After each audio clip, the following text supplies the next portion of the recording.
Bab 11. Koridor rumah sakit terasa sangat sunyi. Faisal berdiri di depan ruang ICU dengan napas tidak teratur. Matanya terus menatap dokter yang baru keluar dari ruangan itu. "Dokter," suara Faisal terdengar sangat pelan. "Apakah dia?" Ia tidak sanggup menyelesaikan kalimatnya. Dokter itu menatap Faisal beberapa detik. Lalu akhirnya berkata, "Pasien berhasil melewati masa kritisnya." Faisal tidak langsung mengerti. Ia hanya berdiri diam, seolah otaknya butuh waktu untuk memproses kalimat itu. Dokter melanjutkan, "Pendarahan di kepalanya sudah berhasil kami tangani." Jantung Faisal berdetak keras. "Jadi, dia selamat." Dokter mengangguk pelan, tapi kondisinya masih sangat lemah. Dia harus tetap berada di ICU untuk beberapa hari ke depan. Faisal akhirnya menutup matanya. Napas panjang keluar dari dadanya, seolah beban yang menekan tubuhnya sejak kemarin akhirnya sedikit terangkat. Air mata jatuh lagi dari matanya. Namun kali ini bukan karena putus asa, melainkan karena lega. "Terima kasih, dokter," katanya pelan. Hari-hari berikutnya berlalu perlahan. Faisal hampir tidak pernah meninggalkan rumah sakit.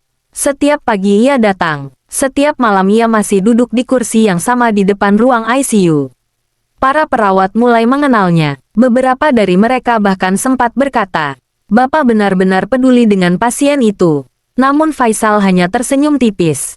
Ia tidak menjelaskan apapun, karena hanya ia yang tahu seberapa besar rasa bersalah yang ia rasakan. Pada hari ketiga, seorang perawat keluar dari ruang ICU. "Pak Faisal." Faisal langsung berdiri. "Iya, pasien sudah sadar." Jantung Faisal berdetak cepat. "Benarkah? Bapak boleh masuk sebentar." Langkah Faisal terasa lebih cepat dari biasanya ketika masuk ke ruangan itu. Lampu putih masih menerangi wajah Devi yang pucat. Namun kali ini, matanya terbuka. Devi menatap langit-langit ruangan dengan pandangan lelah. Ketika Faisal mendekat, matanya perlahan beralih kepadanya. Butuh beberapa detik sebelum ia mengenali wajah itu. "Pak Faisal." Suara Devi sangat pelan, namun cukup untuk membuat dada Faisal terasa sesak. "Iya, saya di sini." Faisal berdiri di samping ranjangnya.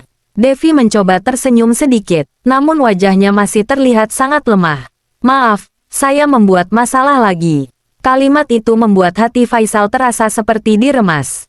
Ia langsung menggeleng. "Jangan bilang begitu." Suara Faisal terdengar lebih lembut dari sebelumnya. "Yang harus minta maaf, saya." Devi terlihat sedikit bingung. Faisal menunduk sebentar, lalu berkata pelan, "Saya sudah tahu semuanya." Devi mengerutkan kening. "Tentang Maya, semua yang terjadi di kantor, semua fitnah itu." Devi menatapnya dengan mata lelah. "Jadi, Bapak sudah tahu?" Faisal mengangguk. "Dan saya menyesal." Ia berhenti sebentar. Suasana ruangan terasa sangat tenang.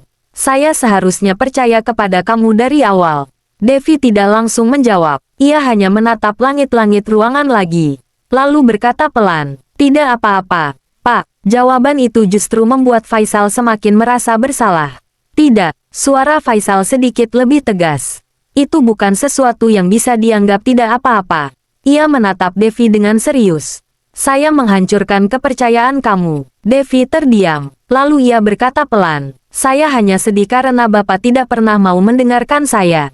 Kalimat itu sangat sederhana, namun terasa sangat berat. Faisal tidak bisa langsung menjawab. Beberapa detik kemudian Faisal berkata pelan, "Devi, kamu ingat sesuatu?" Devi menatapnya lagi. "Apa?" Faisal menunjuk gelang kecil di tangan Devi. Gelang berbentuk bintang. Gelang itu, Devi melihatnya, lalu tersenyum lemah. "Tentu saja saya ingat. Ini dari masa kecil." Faisal menatapnya. "Kamu yang memberi gelang seperti ini kepada seorang anak laki-laki di halaman sekolah dulu." Mata Devi perlahan membesar. Ia menatap Faisal dengan kaget. "Jangan bilang." Faisal mengangguk pelan. "Anak itu adalah saya." Ruangan itu langsung terasa sangat sunyi. Devi menatap wajah Faisal dengan tidak percaya. "Jadi, sejak awal, Bapak tahu?" Faisal menggeleng pelan. "Saya baru ingat setelah melihat gelang ini." Air mata kembali muncul di matanya. "Dan saya baru sadar, perempuan yang dulu menolong saya adalah orang yang selama ini saya sakiti." Devi terdiam. Matanya perlahan menjadi basah. Namun bukan karena sedih, melainkan karena sesuatu yang sulit dijelaskan. Faisal berdiri di samping ranjang. Tangannya perlahan menggenggam tangan Devi lagi. Kali ini lebih hangat dari sebelumnya. Kalau kamu memberi saya kesempatan. Suaranya pelan. Saya ingin memperbaiki semuanya. Devi menatapnya. Lama. Sangat lama. Lalu akhirnya berkata dengan suara lemah. Kita lihat nanti, Pak. Jawaban itu sederhana. Namun untuk pertama kalinya sejak semua ini terjadi, Faisal merasa masih ada harapan. Di luar jendela rumah sakit, matahari pagi mulai muncul. Seolah memberi kesempatan baru bagi dua orang yang pernah saling menyakiti. Bersambung.